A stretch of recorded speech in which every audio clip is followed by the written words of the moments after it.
Question number 1, glucose plus oxygen plus water, this gives carbon dioxide and water and energy. What is the special name of this reaction? A option displacement, B option dissociation, C option respiration, D option double displacement. जो हमारे पास ये reaction है, in this case glucose साथ में oxygen और साथ में वाटर, इन दिस केस क्या बन रहा है हमारे पास कार्बन डाइऑक्साइड और वाटर। तो ये रिएक्शन जो है ये इसके लिए हम जो अनदर नेम जो है इसके लिए that is known as the respiration. So C is the correct option. Question number 2, what type of reaction is change of calcium carbonate into calcium oxide and carbon dioxide? A option combination, B option dissociation, C option displacement, D option double displacement. जो reaction होती है जिसमें calcium carbonate, calcium oxide और carbon dioxide में change होता है, उस reaction को हम डिसोसिएशन रिएक्शन बोलते हैं। So here B is the correct option. Question number 3, what types of reaction is silver chloride, sunlight में क्या बन जाएगा वो silver plus chlorine. A option endothermic, B option exothermic, C option heat insulated, D option heat sensitive. देखो silver chloride को sunlight के साथ treat कर रहे हैं हम, तो सिल्वर बन रहा है और क्लोरीन। इन दिस केस जो हमारे पास हीट जो होगी वो ऑब्जॉर्ब होगी, तो here A is the correct option. This is a endothermic reaction. So here A is the correct option. Question number 4, which gas is flushed into the packets of chips by manufacturers of chips? A option carbon dioxide gas, B option sulfur dioxide gas, C option nitrogen gas, D option ozone. जो हमारे पास कंपनियां जो होती हैं जो chips बनाती हैं, वो चिप्स के पैकेट में कौन सी गैस को फिल करती है? सो जो चिप्स के पैकेट होते हैं उसमें नाइट्रोजन गैस फिल की जाती है, जिसके कारण जो है वो चिप्स जो है खराब ना हो। So here C is the correct option.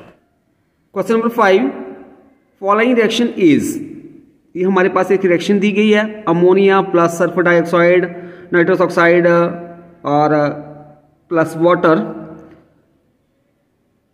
First दिया displacement reaction, second combination reaction, third redox reaction, fourth neutralisation reaction. हमारे पास ये रिएक्शन है, इसमें से आपने जो हमारे पास first second third fourth option दी गई हैं, कौन सी जो ऑप्शन है करेक्ट है for this reaction? So here this is a displacement reaction, ये भी करेक्ट है। साथ में it is a redox reaction. So here C is the correct option, first and third. Question number 6, according to Mendeleev periodic table the arrangement of element is, A option increasing order of atomic number, B option decreasing order of atomic number, C option increasing order of atomic mass, D option decreasing order of atomic mass. According to Mendeleev periodic table जो arrangement है element का, उसको हम increasing order of atomic mass के according arrange करते हैं। So here C is the correct option. According to Mendeleev periodic table the arrangement of element is increasing order of atomic mass. Question number 7, which element occupy gap left in Mendeleev periodic table? A option germanium, B option chlorine, C option oxygen, D option silicon. जो mentally periodic table है, कौन से element है जिसको space रखा गया है left gap में? So here germanium is the correct option. Question number 8, which one of the following is outermost shell for elements of period 2? A option K shell, B option L shell, C option M shell, D option N shell. जो outermost shell जो होती है element की period 2 के, वो हमारे पास L shell होती है। सो here B is the correct option. Question number 9, which of the following element would easily loss electron? A option magnesium, B option sodium, C option potassium, D option calcium. हमारे पास ये 4 element दिए हैं, इनमें से कौन सा एलिमेंट है जो इजिली लूज करेगा इलेक्ट्रॉन्स को? So here C is the correct option, potassium. Question number 10, the focal length of a lens is expressed by which of the following? जो फोकल लेंथ होती है लेंस की, उसको हम एक्सप्रेस करते हैं, जो रिलेशन होता है उसके लिए वो कौन सा होगा? लेंस का केस है तो जो फोकल लेंथ होती है वो हमारे पास 1/f is equal to 1/v minus 1/u। So here B is the correct option. Question number 11, what is lens formula? जो लेंस फार्मूला क्या होता है? वो एक रिलेशन होता है u, v एंड f के बीच में। u क्या होता है? This is the object distance from the lens, v जो होगा image distance from the lens, और f जो होगा this is the focal length of the lens. So इन तीनों के बीच में रिलेशन होता है हमारे पास 1/v minus 1/u to 1/f। Here C is the correct option. Question number 12, which of the following is not the primary colour? A option blue, B option red, C option green, D option white. हमारे पास ये 4 colour given है, इनमें से कौन सा colour जो है वो प्राइमरी कलर नहीं है? सो here D is the correct option, white, क्योंकि ब्लू, रेड, ग्रीन ये सारे प्राइमरी कलर होते हैं। Question number 13, what will be the focal length of a concave mirror having radius of curvature 30 centimetre? A option 20 centimetre, B option 10 centimetre, C option 15 centimetre, D option 3 centimetre. जो focal length होगी concave mirror की जिसका radius of curvature 30 centimetre है, वो हमने निकालना है। तो वी नो दैट जो रेडियस ऑफ कर्वेचर होता है is equal to twice of focal length के बराबर होता है। तो यहाँ पे रेडियंस कर देंगे, f इज इक्वल टू बन जाएगा r/2। अभी जो कॉनकेव मिरर है उसका रेडियस ऑफ कर्वेचर 30 सेंटीमीटर दिया, तो r की जगह 30 भर दिया over 2, this is equal to 15 centimetre. So focal length of concave mirror आ गई 15 centimetre. So C is the correct option, 15 centimetre. Question number 14, magnification m is? A option है v upon u, B option है minus v upon u, C option है u over v, D option minus u over v। So magnification जो है यहां पे हमारे पास देखो, जब मिरर का केस आता है, याद रखना आपने, मिरर का केस आता है तो मैग्निफिकेशन जो होती है वो हमारे पास होता है size of the image to the size of the object. Size of image हमने ले लिया h dash over size of the object h ले लिया, और ये किसके बराबर होता है? This is equal to minus v upon u। ठीक है। अगर लेंस का केस देखें हम, तो इन दैट केस जो मैग्निफिकेशन होती है h dash over h, this is equal to v over u, ये प्लस में होता है। तो यहां पे अगर आपके पास मिरर का पूछा हो तो आपके पास B is the correct option. अगर magnification in case of lens पूछा हो तो हमारे पास v अपॉन u आएगा। Question number 15, in human eye the image of object is formed at? A option pupil, B option retina, C option cornea, D option eye wall. जो human eye होती है उसमें जो ऑब्जेक्ट की image कहां पे form करती है, तो वो हमारे पास रेटिना के ऊपर फॉर्म करती है। सो here B is the correct option. Next question number 16, what is the velocity of light in vacuum? A option 3 × 10⁸ metre per second, B option 3 × 10⁸ metre per second, C option 3 × 10⁸ kilometre per second, D option 3 × 10⁸ metre per millimetre. So question में पूछा गया है कि जो velocity होती है light की in vacuum में, वैक्यूम मतलब जो सन से लाइट आ रही है तो एयर में उसकी जो स्पीड जो होगी वो क्या होगी। देखो यहाँ पे ये जो लिखा हुआ है 10⁻, यहाँ पे 108 नहीं है, इसकी पावर 8 है, यहाँ पे भी ये पावर इसकी 8 है। क्लियर? वेलोसिटी ऑफ लाइट होती है इन वैक्यूम, वो होती है हमारे पास 3 × 10⁸ metre per second. So here A is the correct option. Question number 17, human eye is most sensitive to which colour? A option red, B pink, C green, D yellow. जो human eye होती है वो very sensitive होती है कौन से colour के लिए? रेड के लिए, पिंक के लिए, ग्रीन के लिए, येलो के लिए। तो हमारे पास जो C is the correct option होगी कि जो ह्यूमन आई है is most sensitive to green colour. Question number 18, colour of the eye is determined by A option pupil, B option iris, C option cornea, D option none of these.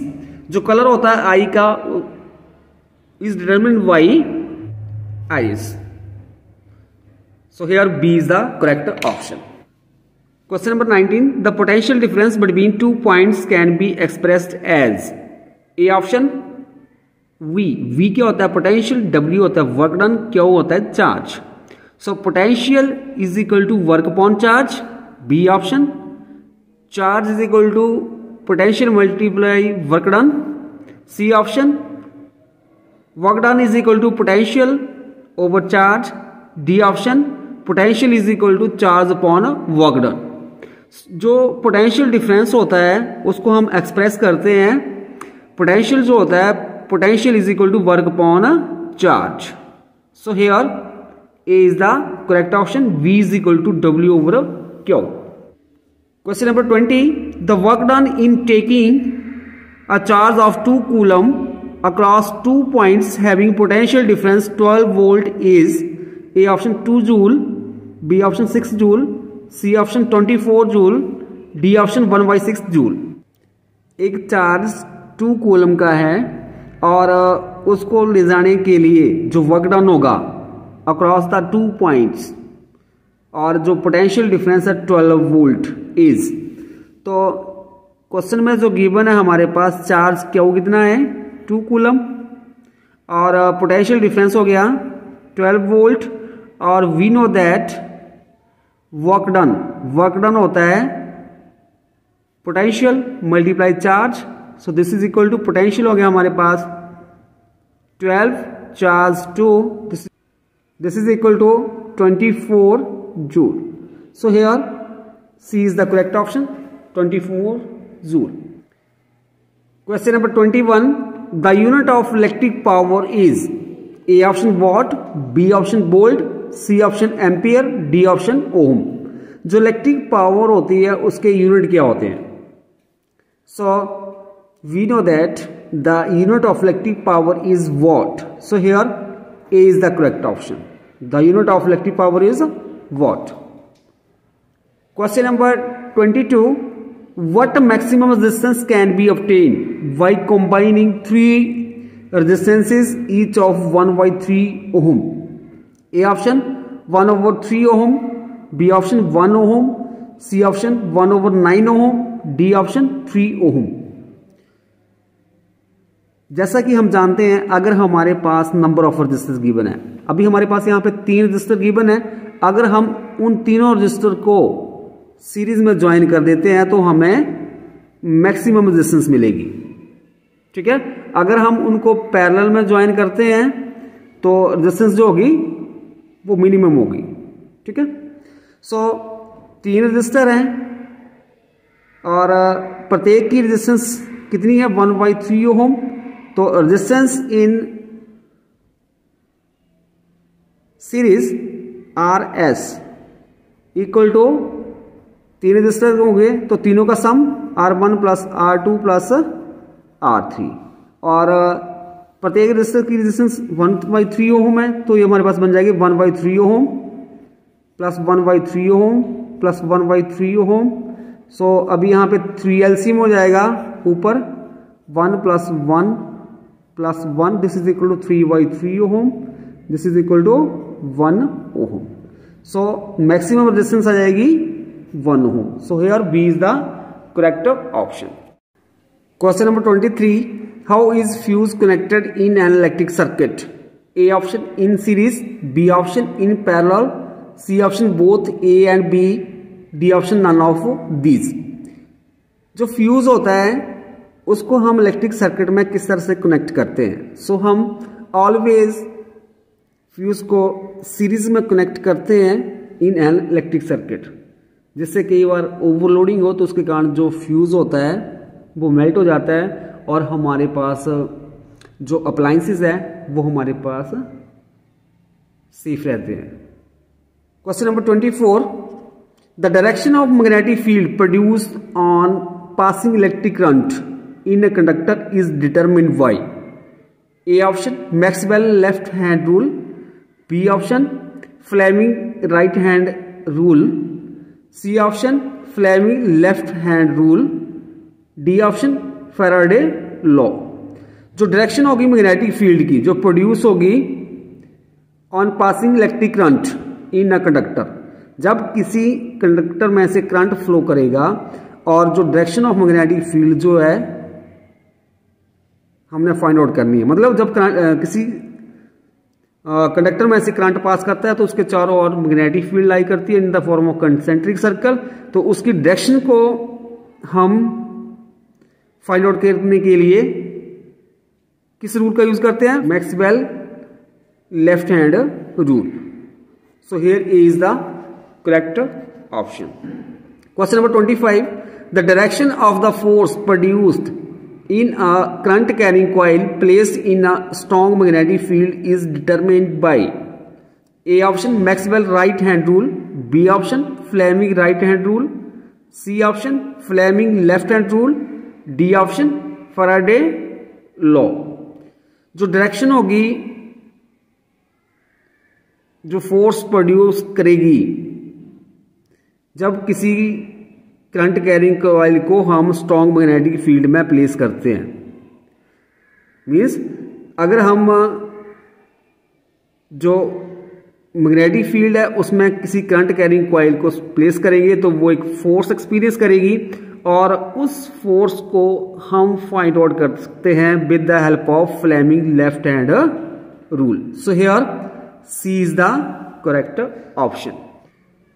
Question number 26, an electric generator convert A option electric energy into mechanical energy, B option mechanical energy into heat energy, C option electric energy into chemical energy, D option mechanical energy into electric energy।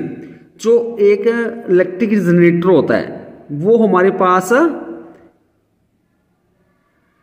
Mechanical energy को electrical energy में convert करता है। सो here D is the correct option, an electric generator convert mechanical energy into electric energy।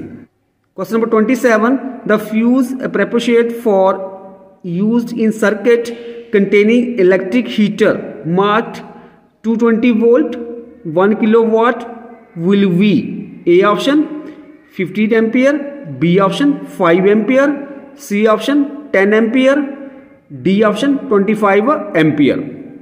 एक electric heater है और उसकी power कितनी है 1 किलोवाट और जो वोल्टेज जो आ रही है वो हमारे पास 220 वोल्ट है और उसके लिए हम एक फ्यूज लगाना चाहते हैं और जो फ्यूज है वो कितने एम्पियर का हमें चाहिए।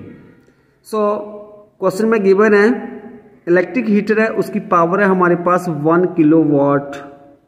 सो किलोवाट को हम वाट में चेंज करेंगे, किलो का मतलब 1000 वाट बन जाएगा ये, ठीक है। 1 × 1000 तो 1000 वाट हो जाएगा। पावर ये आ गई हमारे पास और वोल्टेज हमारे पास है 220 वोल्ट।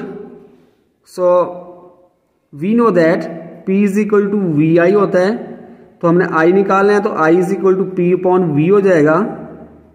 सो P कितना है हमारे पास 1000 डिवाइड बाई 220, तो यहां पे आ जाएगा 0 के साथ ये 0। 22 से जब कटिंग करेंगे तो हमारे पास यहाँ पे अप्रोक्सीमेटली 4.5 आ जाएगा। So here B is the correct option, 5 ampere. Question number 28. The magnetic field of a solenoid may depend upon A option nature of core, B option current, C option number of turns, D option all the above. जो magnetic field होती है solenoid की वो depend करती है nature of core के ऊपर भी, करंट के ऊपर भी और नंबर ऑफ टर्न्स के ऊपर भी।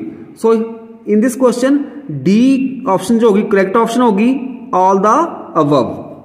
Next question number 29. The vast source of energy on the earth is A option wood, B option coal, C option sun, D option moon.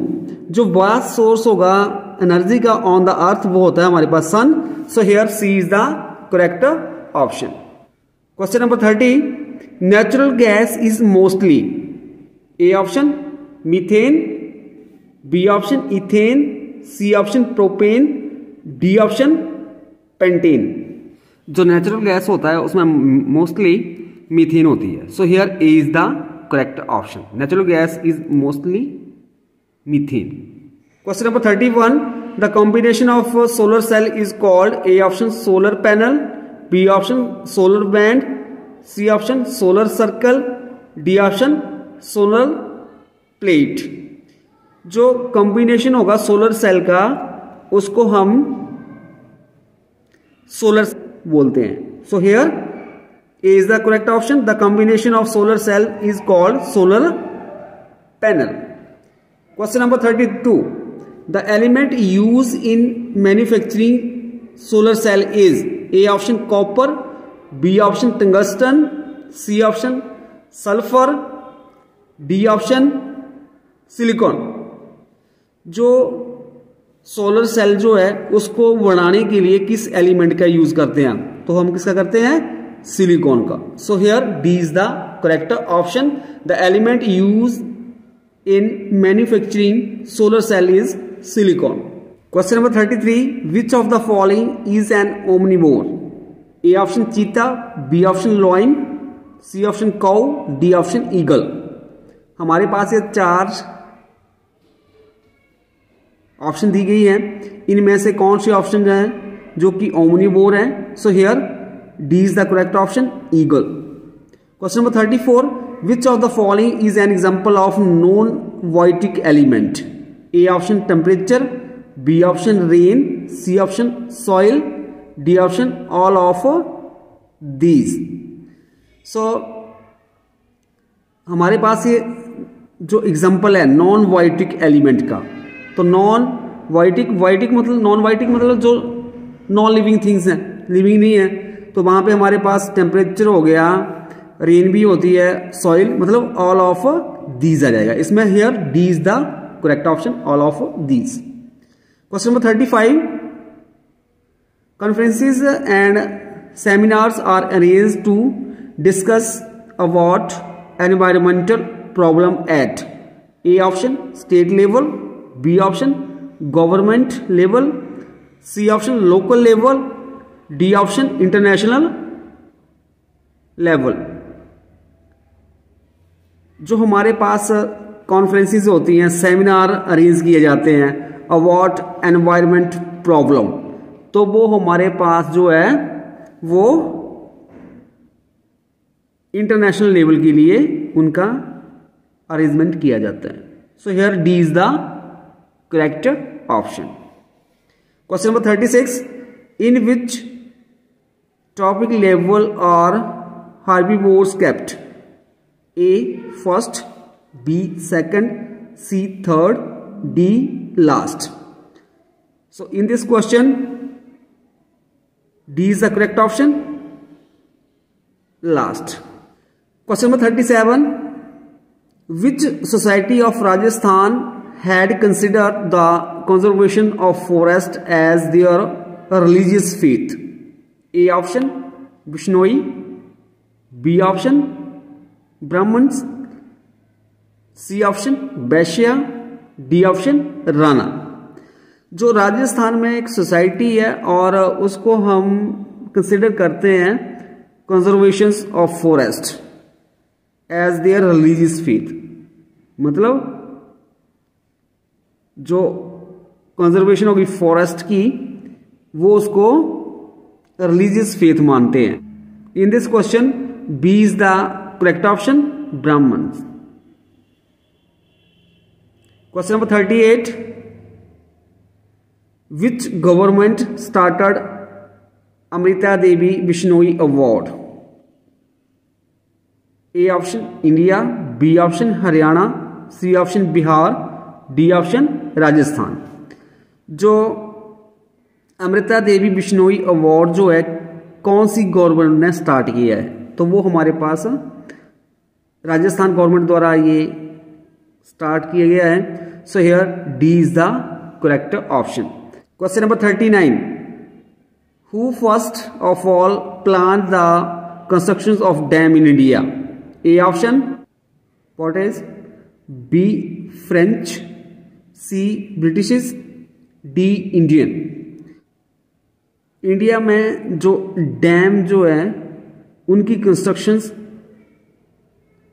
किसने शुरू की थी, तो हमारे पास यहाँ पे C is the correct option, British. जो ब्रिटिश थे उन्होंने इंडिया में सबसे पहले बांध जो है डैम बनाना आरंभ किया था. Question number 40. The displaced person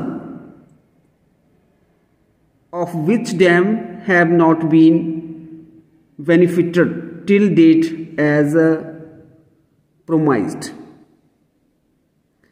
A option Sardar, B option Tehri, C option Wakra, D option Tawa. So here B is the correct option, teary.